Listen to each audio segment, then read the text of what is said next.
Olá, amados, graça e paz, aqui o irmão Fábio Gomes. Mais um dia na perseverança, vigilante e orando sem cessar. Orar em espírito e em verdade, vigiai em espírito que está pronto e experimentado.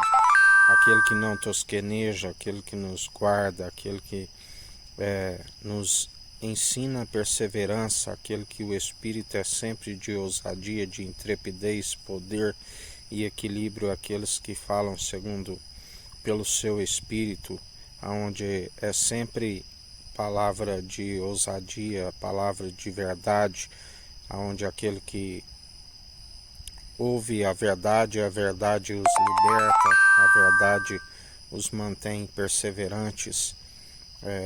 Conhecereis a verdade e a verdade vos libertará.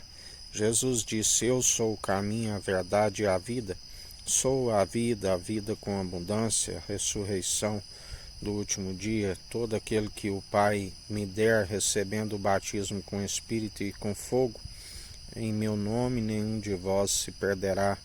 Ele é aquele que nos ensina, nem um fio da vossa cabeça se perderá. E para aqueles que, ainda que sejam calvos, a palavra diz, seja do coração puro, porque aqueles que ele purifica e santifica herdarão o reino dos céus. Os limpos de coração, a sua palavra é viva e eficaz, uma água transformadora, transformada no vinho novo, onde faz a expiação pela culpa dos pecados, um sangue que falou com mais veemência do que o sangue de Abel e até mesmo dos bodes, aonde ele é o elo da perfeição, através de uma única oblação, aquilo que segundo a lei era necessário várias oblações por estarem segundo sacerdotes terrenos que sempre estavam necessitando de fazer a expiação pela culpa do povo. Mas uma vez que o Senhor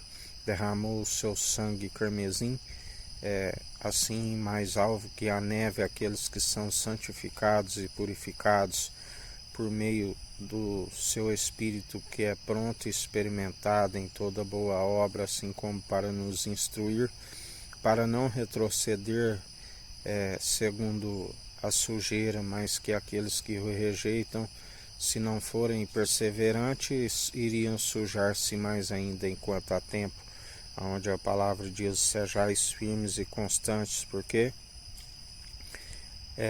aqueles que retrocedem e estão na infidelidade, ele não nega a si mesmo e continua fiel, porque a infidelidade de homens, macho e fêmea, que ele criou, não pode anular a sua fidelidade, a sua verdade. E isso nos é imputado como justiça quando se persevera segundo a sua verdade e não se larga a perseverança, sempre na constância. Isso nos é imputado como justiça, aqueles que discorrem como que adultos e discernem entre os espíritos. Discernir entre o bem e o mal, sujeitando sempre ao Senhor o espírito de retidão e rejeitando toda maledicência. Não se deis vencido pelo mal, mas antes vencei o mal pelo bem. Ireis e não pequeis, porque minha é a ira e a vingança, assim nos ensina o Senhor. E perseverai segundo aquele que é fiel e verdadeiro, e até aqui nos ajudou. Amanhã a ele pertence. Quando buscamos o reino dos céus e a sua justiça em primeiro lugar, ele sempre nos acrescenta tudo aquilo que nos é necessário, até mais do que pedimos. Co-herdeiros em Cristo e herdeiros em Deus, todavia me exultarei na salvação, no nosso Senhor, que ele nos salva, ele nos faz mais que vencedores. Todavia alegrarei na salvação, a vida com abundância, assim como o nome escrito no livro da vida, a alegria do Espírito. Que a graça do nosso Senhor e Salvador, Cristo Jesus, esteja convosco, assim como Ele está no meio de nós.